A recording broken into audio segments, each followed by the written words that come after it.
Anda kembali bersama kami di Sapa Indonesia Malam. Mantan pejabat Direktorat Pajak Rafael Alun Trisambodo menjalani pemeriksaan klarifikasi LHKPN di KPK. KPK tidak hanya memastikan jumlah harta Rafael, tapi juga mengusut asal harta tersebut.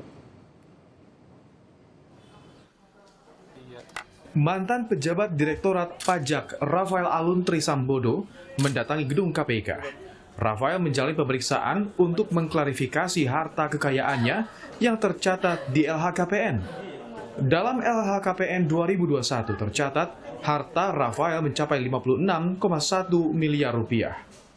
Deputi Pencegahan dan Monitoring KPK Pahala Nainggolan menjelaskan pemeriksaan KPK terhadap harta Rafael tidak hanya memastikan jumlah harta, tapi juga mengusut asal harta tersebut. Jika ditemukan bukti adanya penyimpangan, akan ditindak.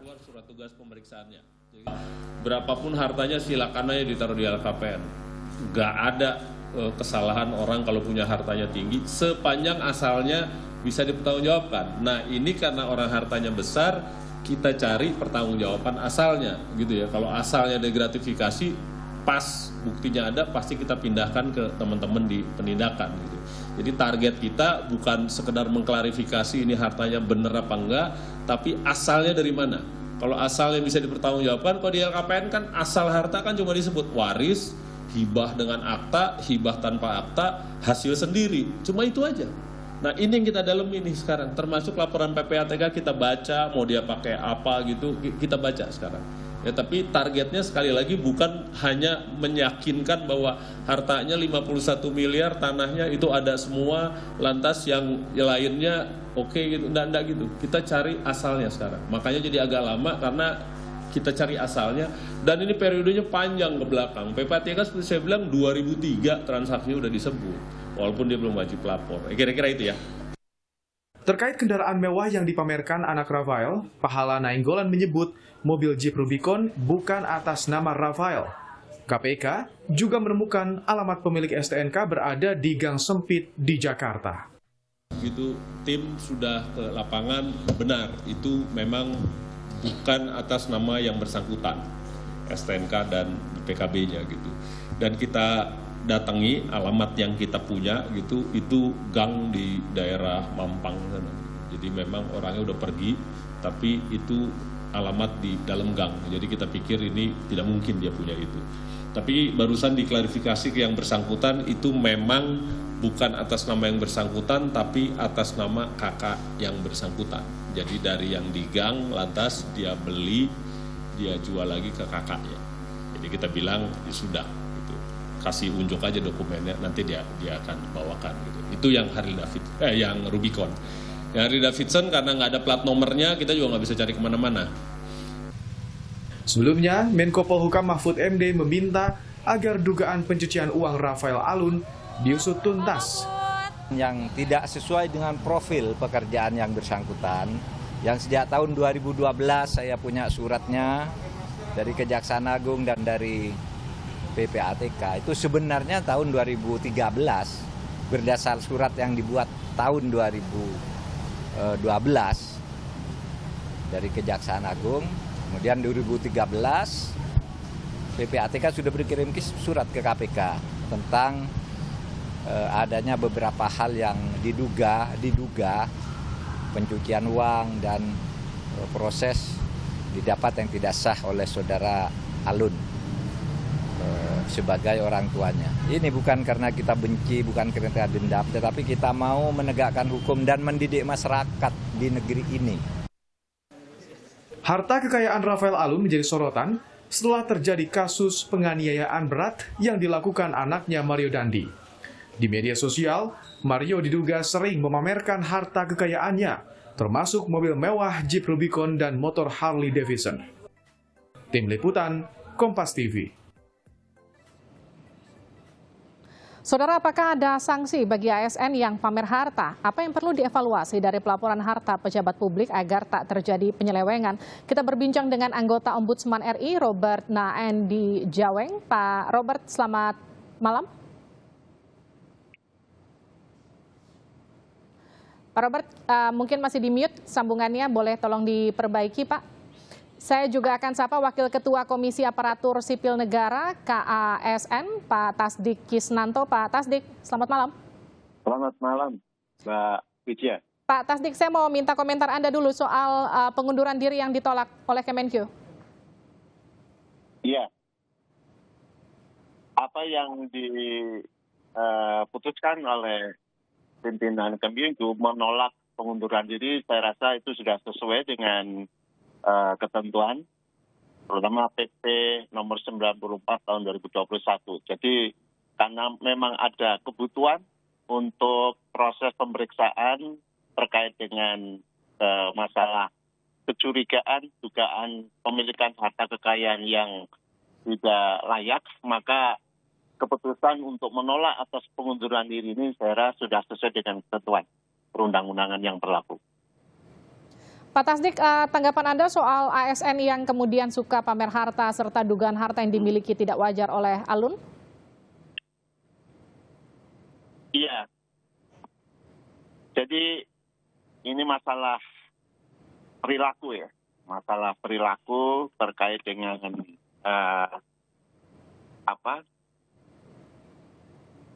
kepemilikan harta, ini tentang pola hidup itu. Memang di dalam aturan yang ada, di dalam peraturan pemerintah maupun di dalam peraturan perundang yang lainnya itu sudah cukup jelas. Kasus harta kekayaan dan gaya hidup yang menyeret pejabat Ditjen Pajak dan Bea Cukai belakangan ini, itu menurut pendapat kami sudah masuk juga merupakan kategori yang pelanggaran kode etik. Oke. Iya, hal tersebut dalam pengawasan nilai dasar kode etik kode perilaku ASN yang diatur di dalam beberapa regulasi terkait dengan nilai dasar dan kode etik perilaku dan disiplin PNS.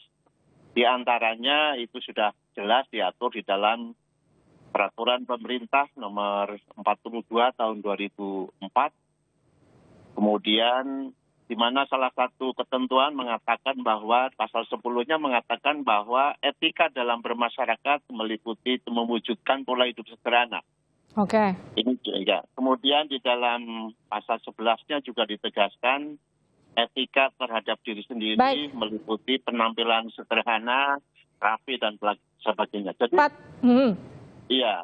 Jadi ini yang perlu kita lihat dari sisi etika sebagai seorang ASN yang tentunya dengan aturan tentang etika ini kan sebenarnya dalam rangka untuk menjaga martabat dan kehormatan Korps ASN ini. Jadi kalau ada sikap perilaku yang tidak sesuai dengan ketentuan yang tadi saya sebutkan, saya rasa ini sudah merupakan petunjuk yang jelas pelanggaran terhadap itu dan ada konsekuensi hukumnya yang bisa diberikan kepada yang bersangkutan. Baik, saya ke Pak Robert. Pak Robert sudah bisa mendengar suara saya, Pak? Halo Mbak, kedengaran? Pak, tanggapan Anda Pak soal harta Rafael Alun Trisambodo yang diduga tak wajar 56,1 miliar rupiah. Ini kan dilaporkan ke LHKPN. Yang jelas gini Mbak Liti, saya sekarang kan sudah berada dalam mengetahui benar soal birokrasi begitu ya. Ini sudah pasti tidak wajar. Ya. Oke. Setinggi apapun seorang pejabat publik, angka miliaran seperti itu jelas jauh dari bayangan kami saja gitu ya. Tetapi sumber dari mana itu soal yang lain. Nah buat saya begini Mbak Lesti, masalah ini harus diusut tuntas. Ya, bukan hanya karena dia seorang ASN, tapi terutama karena dia pejabat publik. Seorang pejabat publik itu harus menempatkan integritas itu sebagai mahkota. Kenapa sebagai mahkota? Karena dia menjadi teladan bagi bawahannya. Ketika mahkotanya runtuh, maka ke bawahnya akan runtuh semua. Jadi taruhan dari masalah ini adalah soal kredibilitas internal institusi Kementerian Keuangan, khususnya Dirjen Pajak. Tetapi juga jangan lupa, Dirjen Pajak ini adalah dirjen yang sangat strategis, dirjen pelayanan publik, lewat pemungutan pajak. Jantung dari suatu pelayanan publik itu kepercayaan publik. Jika publik tidak percaya, ada distrust dari publik terhadap kementerian ini, maka saya kira memang harus dimitigasi risikonya agar tidak kemudian terjadi hal-hal yang tidak kita inginkan, termasuk orang tidak lagi membayar pajak misalnya. Maka saya kira tindakan yang sangat penting yang dilakukan oleh Kementerian Keuangan selain yang jangka pendek, memadam kebakaran dalam artian kasusnya ini harus selesai, Baik. tapi juga perbaikan sistemik jangka panjang. Pak Robert, saya izin jeda sejenak Pak Tasdik juga untuk memandangkan azan maghrib untuk wilayah Jakarta dan sekitarnya. Selamat menunaikan ibadah sholat maghrib untuk Anda yang berada di wilayah Jakarta dan sekitarnya. Apa yang perlu dievaluasi dari pelaporan harta pejabat publik agar tak terjadi penyelewengan? Masih bersama kami, anggota Ombudsman RI Robert Naendi Jaweng, serta Wakil Ketua Komisi Aparatur Sipil Negara KASN Tasdik Isnanto. Pak Robert lagi, artinya evaluasinya mulai dari mana? Karena jelas kasus ini kemudian mencoreng citra pajak karena ketika momentumnya bertepatan dengan lapor pajak yang harusnya dilakukan masyarakat, kemudian muncul berbagai asumsi ngapain kita lapor pajak kalau ternyata pajak kita juga masih mungkin untuk diselewengkan. Ya, evaluasinya tentu harus komprehensif ya untuk menjawab pertanyaan sederhana ini, Pak Livi. Apakah kasus ini adalah kasus yang sangat terbatas, kasus tunggal bahkan, atau jangan-jangan ini hanya puncak dari gunung es? Jangan-jangan ini membuka kotak Pandora di mana di dalamnya masih ada lagi yang perlu untuk didalami, gitu kan? Termasuk para pejabat yang lain, gitu. Nah, ini yang penting untuk dijawab kepada masyarakat untuk memunculkan lagi trust, kepercayaan yang ada. Kalau saya Menteri Keuangan, maka saya kira langkah yang sudah diambil itu adalah dengan menyerahkan kepada inspektorat. Tetapi pastikan bahwa inspektorat itu tidak hanya bekerja atas kasus tunggal yang terjadi, tapi melihat kaitan kemana-mana, karena saya yakin Mbak Livi, yang seperti ini tidak dilakukan oleh orang perorangan. Ini membutuhkan kerja bersama beberapa pihak, gitu ya, tanpa mendahului asas praduga tak bersalah, tetapi rasa-rasanya tiap hal yang terkait dengan tindakan yang mengarah ke pidana korupsi itu pasti tidak mungkin dilakukan secara tunggal. Ada kaitan mengait dengan yang lain-lain. Itu yang perlu dilakukan sehingga pemeriksaannya itu harus komprehensif dari atas sampai kepada jajaran di lapangan. Pemeriksaannya harus komprehensif. Ini saya tanyakan ke Pak Tasdik. Pak Tasdik, kalau kemudian ada satu pihak melihat ini dinilai tidak wajar, hartanya 56,1 miliar rupiah. Tapi satu sisi lagi, kalau memang betul-betul tidak wajar, buat apa dilaporkan ke LHKPN sebesar itu, 56,1 miliar rupiah. Dan memangnya salah kalau ASN itu kaya, tanda kutipnya, dengan punya harta sebesar itu, meskipun dinilai tidak wajar. Menurut Anda, Pak Tasdik? Iya, saya rasa saya sangat setuju dengan apa yang dikatakan dari Pak KPK tadi, bahwa masalahnya bukan soal besarannya, ya, tetapi sebenarnya yang lebih penting lagi adalah sumbernya itu dari mana, dari mana asal usul dari harta ini. Itu yang penting untuk diungkap terkait dengan masalah tadi, jumlah harta yang dimiliki oleh saudara Rafael yang dinilai tidak wajar, tidak layak sebagai seorang ASN. Nah, sekarang KPK sedang melakukan penelitian untuk kaitannya dengan masalah asal-usul dari sumber harta kekayaan ini. Dari mana? Dengan cara apa itu diperoleh?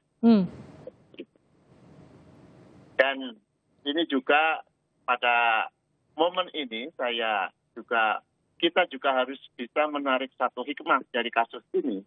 Jangan-jangan seperti yang tadi disampaikan oleh Pak Andi Jaweng bahwa jangan-jangan ini adalah masalah yang ada di permukaan. Jangan-jangan ini perlu dikembangkan, perlu diteliti seberapa jauh masalah ini terkait dengan yang lain-lain. Nah, ini juga penting untuk diperhatikan.